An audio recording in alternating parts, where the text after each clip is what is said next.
ang tingin ko ang mas mabigat na problema na dapat malaman ng Pilipino is nag-hemorrhage ang country.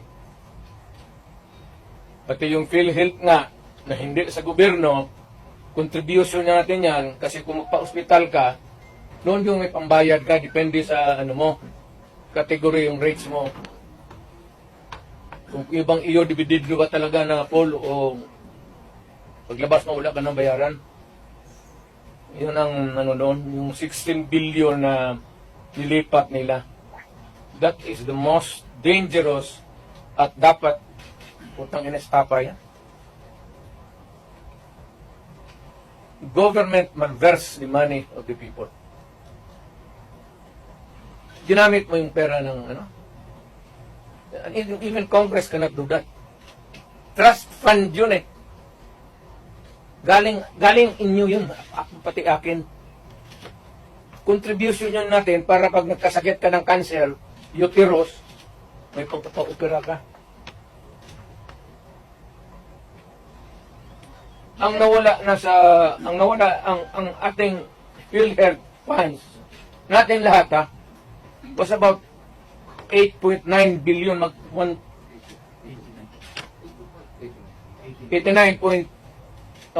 billion. Of that 89 billion, 27 na lang nawala. 27 na lang ang natira. Paano yan? Hindi man maano ng Kongreso. Ang atin is, bakit nila pinakialaman? Pero Mr. President, if you see that it is really, may estafa case, na yan, ang problema ganito, if we're going to file a case sa court, but the justice system, the court is a government. No, the court, ang pumapasok ang Supreme Court. Kaya hintuan mo na sila eh. Huwag mong pakialaman yan, kaya hindi yan inyo. Ako, fiscal ako, ang alam mong, numbers nila yung pera eh. Ang naiwan kasi 29 billion lang. Out of the 89, 29 na lang. Saan ang pera namin? Ano, ibalik mo, wala ang pera. Maghiram nga ng pera eh. Ang gobyerno na ito, walang project. Wala kang nakikita ng project.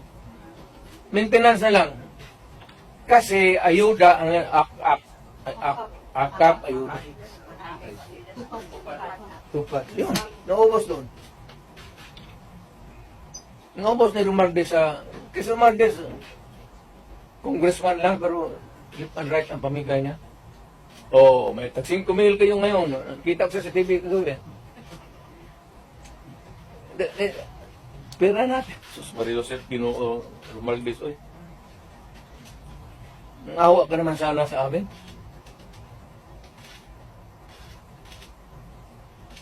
89.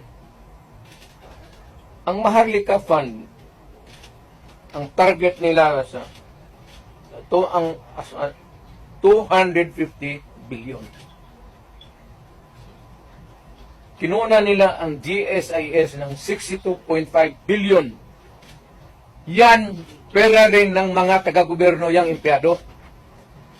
Kami, sa ano namin. Sa mga trabahante yan, mag-housing loan ka, ito, kinuha, binigay para ayuda. Ang mga membro nito, hindi na makaloon, enrollment ng mga bata, mahirapan sila nito kasi magkakaroon ito ng anomaly sa flow ng ng SSS, kinuha rin 62 billion. Private lang yan. Para sa mga empleyado. LBP 62 billion. DBP 62 billion. Kaya yan sa sundalo, pati yung retirement nila patayan. Given all these political concerns, you have the legal basis on the issues of one. Kaya meron ng legal remedies in your mind to meron na. Lahat ito, the example yung PhilHealth na binara sila, yun yan. Hindi man nila pera ito lahat. Ito ang problema ngayon. Gastusin nila ito, naiwan, what is left from the original ano nila, kagaya nitong PhilHealth, 89 billion, ang naiwan ay 29 billion na lang. So, kung walang pera, anong gawin nila? Okay na. But they juggle. Foreign ba nun? Wala na silang majagol dyan. Ano ba jagol-jagol? Tignan mo, bakit ang majagol?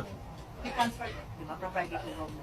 Hindi na ito, hindi na kailangan i-jagol. Andiyan na sa kanilang kamay. Ano pa jagulin nila yan? They would spend it, ayuda. Hindi na i-jagol mo yung ayuda. Will you initiate the filing of charges? Will you initiate the filing of charges? Or will you make a move to stop the government from taking Meron, over? it is, tignan natin ang resulta sa Supreme Court, yung sa PhilHealth na yun. So, para may magkaroon tayo ng predicate of how to go about. Do you fear that you will call for a mass movement in Davao City given the situation Wala, of PhilHealth to the Quadcom and Tignan ko lang. judicial hearings? Kung ano ka ako, Mass mobilization of people. People power mo na. ang alam ko mang sinong pupunta lang doon, ikaw, pati ako. Bakit naman